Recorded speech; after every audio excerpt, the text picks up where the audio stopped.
बिस्मिल्लाहिर्रहमानिर्रहीम अस्सलामुअलैकुम फ्रेंड्स, मैं हूं अबू बकर। आप देख रहे हैं अरहम कलेक्शन। तो जी फ्रेंड्स, आज एक और ज़बरदस्त यूनिक सा सेशन दिए आपकी खिदमत में हाजिर है। आज का हमारा डिज़ाइन हमारे कॉलर, हमारी फ्रंट पट्टी और हमारे कफ पर मबनी है।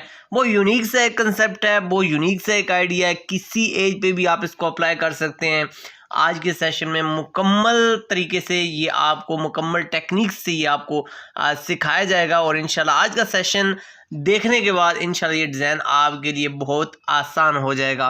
तो फ्रेंड्स, बढ़ते हैं आज के ज़बरदस्त और यूनिक से सेशन की तरफ। लेकिन इससे कबल के सेशन का बाकायदा आगाज़ करें, वीडियो को लाइक कर दीजिए ताकि हमारी हौसला अफजाई हो सके और हम आपके लिए इस किस्म के ज़बरदस्त यूनिक से सेशन लेकर के आते रहें। बढ़ते हैं आज की मेजरमेंट की तरफ।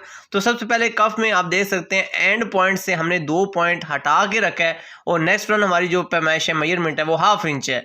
तो यहाँ पे 1/2 इंच के कम्बिनेशन से हमने आज का डिज़ाइन बनाना है और फ्रंट पट्टी पे थोड़ा सा कॉर्नर से हटा के आपने सिलाई लगानी है।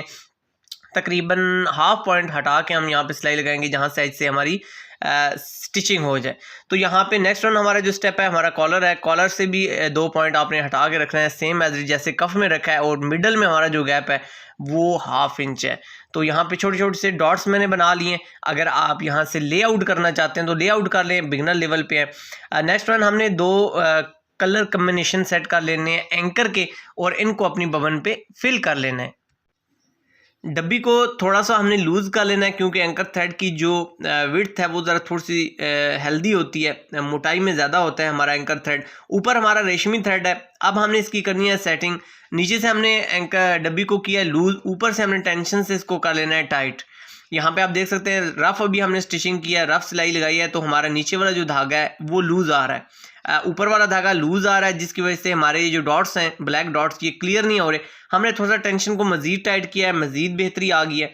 मजीद अब इसको हम टाइट करेंगे तो हमारा जो एंकर का थ्रेड है वो अपनी जगह पे बैठ जाएगा। मामूली सा इसमें फ़र्क है, हमने थोड़ा सा टेंशन को मजीद टाइट कर दिया। ये आसान सा तरीका है एंकर के धागे की सेटिंग करना किसी भी मशीन पे। अब हम इसको स्टार्ट करते हैं। आप देख सकते हैं फ्रंट पट्टी पे सबसे पहले इसको लगाया जा रहा है। आपने अपनी मशीन की जो स्पीड है इसको इक्वल चलाना है, एक जैसा चलाना है।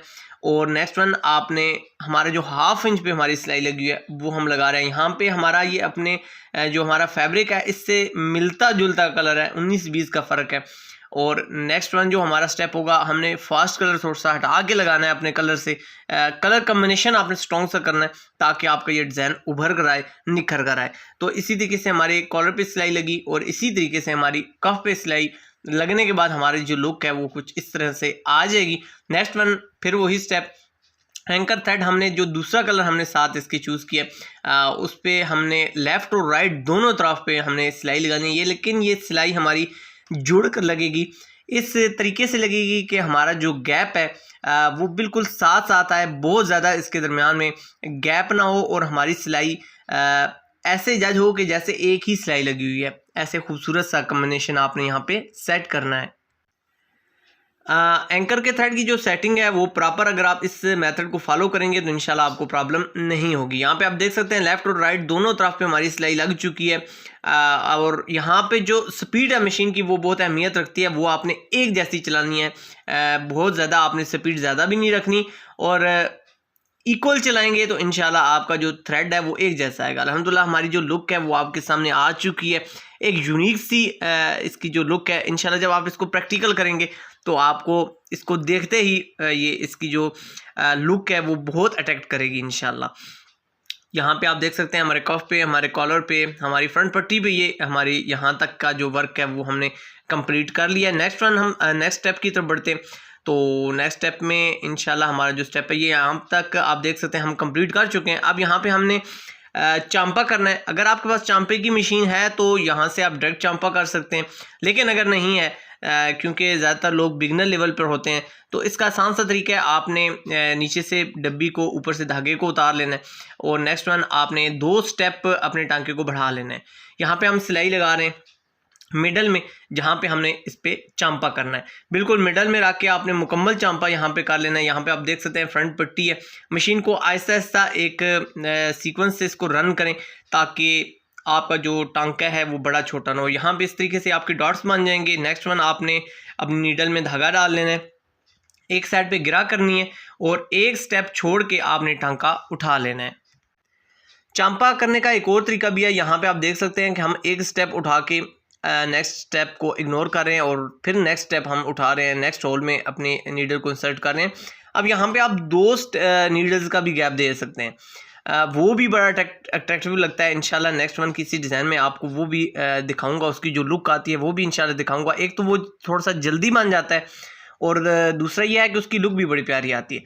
तो ये एक थोड़ा सा अरहम कलेक्शन आप अक्सर देखते हैं कि थोड़ा सा आपका टाइम जो होता है वो ज़्यादा ज़रूर डिज़ाइन में आ जाएगा, लेकिन प्रोफेशनल लुक आ जाएगी। कुछ लोग हाथ से ये बग़ैर सिलाई लगाए लगाते हैं, तो उससे क्या होता है कि उनकी एफिशिएंसी नहीं आती, उनकी खूबसूरती नहीं आती, डिज़ाइन मुतासर हो जाता है। तो अल्हम्दुलिल्लाह आपकी जो लुक है वो आपके सामने आ चुकी है चांपे की। सेम एज इट इसी तरीके से आपने हमारे कफ में, हमारे पट्टी में, हमारे कॉलर में इस चांपे को कंप्लीट कर लेना है। यहाँ तक हमारा वर्कआउट क्लियर हो चुका है। नेक्स्ट वन हमने स्ट्रिप्स कट करनी है दो।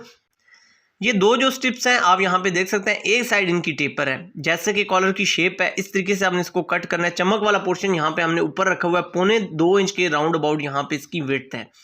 तो यहाँ पे थोड़ा सा आपने इस चीज़ का ध्यान रखना है कटिंग करते वक्त। एक तो ये स्ट्रिप इसके जो हमारी विड्थ है इसके अंदर है, तो ये आपने मेजरमेंट कर लेना है। यहाँ पे इसकी जो विड्थ है वो यहाँ पे मैं इस वजह से विजिबल नहीं कर रहा क्योंकि सिलाइयाँ हो सकता है आपकी कम हो, आपकी ज़्यादा हो, आप अपनी मर्ज़ी से इसको विड्थ को मेजरमेंट करें। लेंथ यहाँ पे जो है वो 1.25 इंच है। पट्टी की जो यहाँ पे अगर बात की जाए, ये हमारा ठोके वाला पोर्शन है, तो इसको हमने यहाँ पे 3 इंच रखा है क्योंकि थोड़ा सा हमारा यहाँ पे बेंडिंग में जाएगा। ऊपर वाला हमारा portion same as it 1.25 inch के राउंड अबाउट हमने ले लिया है। 3 इंच आप इसको रख सकते हैं। जब कट आपका कंप्लीट होगा तो इंशाल्लाह ये क्लियर हो जाएगा। अब सेम एज इट जिस तरह हमने कॉलर में 1.25 इंच रखा है, तो सेम एज इट कफों में भी हमने 1.25 इंच लेफ्ट और राइट दोनों तरफ पे कॉम्बिनेशन सेट किया है। यहाँ पे ये देख सकते हैं ये हमारी स्ट्रिप्स बिल्कुल मिडल में आ रही हैं। आपने अलग-अलग इनको रखना है, सेपरेट करके रखना है, कफ को कफ के साथ रखना है ज्वाइंट करके, पट्टी को पट्टी के साथ रखना है और इस तरीके से आपने इनको सेपरेट करके रखना है। अब नेक्स्ट वन, इन स्ट्रिप्स को बनाने का तरीका आसान सा, पेपर फ्यूज़ को आप पेस्ट करें, उसके बाद आपने गम स्टिक लेनी है, ग्लू स्टिक लेनी है। ये किसी भी बुक सेंटर पे मिल जाती है, 30-40 रुपये में, 50 रुपये में ईजी मिल जाती है। हर इलाके के अपने रेट्स होते हैं। उसके बाद आप इस तरीके से जहाँ जहाँ फोल्डिंग हो रही है वहाँ पे इसको अप्लाई करें। यहाँ से थोड़ा सा तिरछा, जिस तरह हम फ्रंट पट्टी का ठोका कट करते हैं, इस तरीके से कट करने के बाद ये स्टिप्स बहुत आसानी के साथ ग्लू स्टिक के साथ बन जाती हैं। आसान सा मेथड है, कम वक्त में बनेंगी और इंशाल्लाह स्ट्रॉन्ग बनेंगी।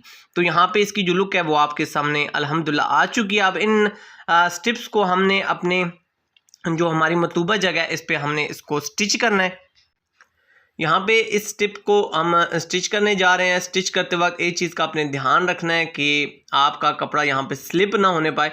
स्ट्रॉन्ग हाथों से आपने इसको लगाना है और इस तरीके से आपने जस्ट इसको सेव कर देना है। यहाँ पे एक और चीज़ मैं आपको बताता चलूँ, आपने धागे यहाँ पे लाजमी यूज़ करने हैं। जैसे कि यहाँ पे ब्लैक यूज़ किया जा रहा है तो आपने ब्लैक ही यूज़ करना है। मैं अक्सर मुझे जब फीडबैक आता है व्हाट्सएप नंबर पे, तो वो कलर्स का कम्बिनेशन बिल्कुल इस पे ध्यान नहीं दिया जाता, जिसकी वजह से डिज़ाइन बनाना नो डाउट बहुत खूबसूरत होता है, लेकिन थोड़ी सी सुस्ती और गफलत की वजह से आपका जो डिज़ाइन है वो अट्रैक्टिव नहीं रहता। तो अल्हम्दुलिल्लाह यहाँ पे आप देख सकते हैं नीचे हमने यहाँ पे आप देख सकते हैं चमड़ा रखा है, थोड़ा सा चमड़े का पीस। नेक्स्ट वन, पंच से हमने पंच किया है और मेटल होल को यहाँ पे हमने इंसर्ट कर लिया। ये मेटल होल मार्केट में इजीली मिल जाते हैं। अगर आपको नहीं मिलते तो आप हमारे व्हाट्सएप नंबर पे हमसे रब्ता करके मंगवा सकते हैं। इसको लगाने का आसान सा तरीका है, एक और बार मैं इसको रिपीट कर देता हूँ तो आपको प्रॉब्लम ना हो। यहाँ पे पंच से हमने यहाँ पे पंच करना है, जिस जगह पे हमने मेटल होल लगाना है। इस तरीके से आप इसको अपने हैमर की मदद से पंच करें।